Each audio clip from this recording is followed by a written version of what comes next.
Hello students, in this part we are going to learn about the eliminations of error. Okay, in the previous video we have discussed the all types of error. In that we have discussed about the random errors. Okay, if I will talk about the random errors, they are generally called as the normal or a Gaussian law of the random errors. Okay, that shows that if suppose we have the errors which can be occurring manually, that can be occurring randomly, how we can eliminate those errors.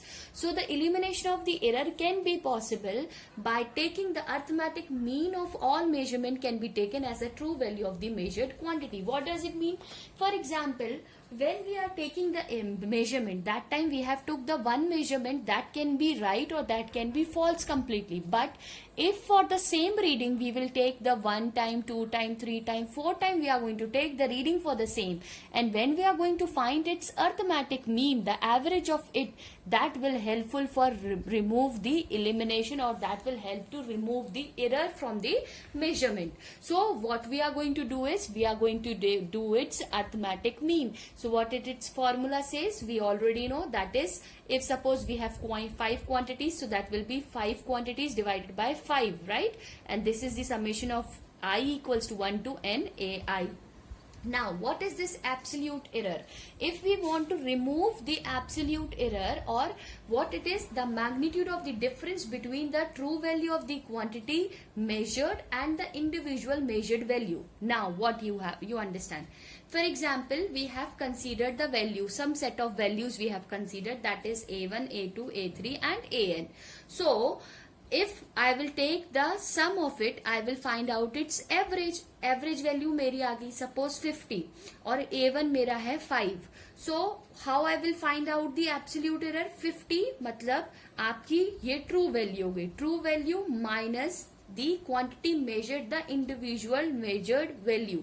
What it is? 50 minus of 5, 50 minus of 3, 50 minus of n. You understand? Means this will be my actual value, true value, which I am going to minus from the individual value which I have obtained, and that is called the absolute error. Okay, means how I am going to remove the absolute error. So formula for that is change in a is equals to what? A bar minus of a. Okay, that we are going to see from the numericals, that will be more clear to you. Okay, now next we are going to discuss.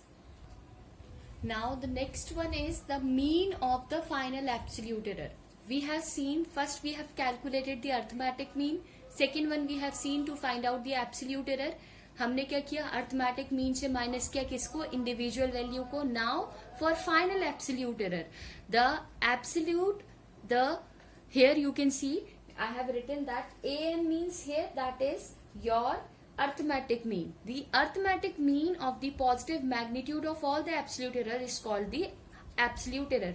We have taken that mod of each term of your absolute error divided by n. This will give us the mean of absolute error that we are going to use to find out the relative error.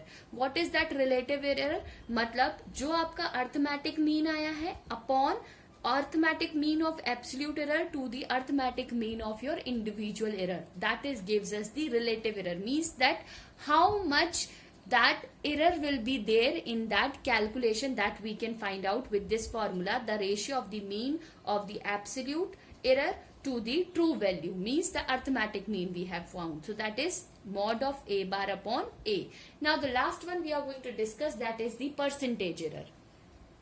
Now this is the percentage error. Means if somebody is going to ask you that how much percent error is there in the calculation, we can find it out by the ratio of the absolute mean error to the arithmetic mean into 100%. That will give us the percentage error of this. Okay, now if they will ask you that why we are doing all this, the question come कि हम ये सब कर क्यों रहे हैं?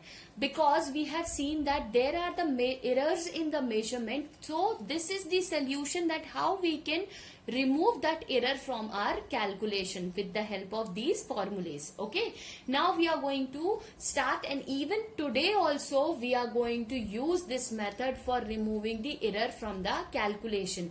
Whenever we are doing any calculation, we are always taking a mean of it, average of it, and then we are going to find out its error in the percentage. Okay, so we are going to see the numericals based on this particular.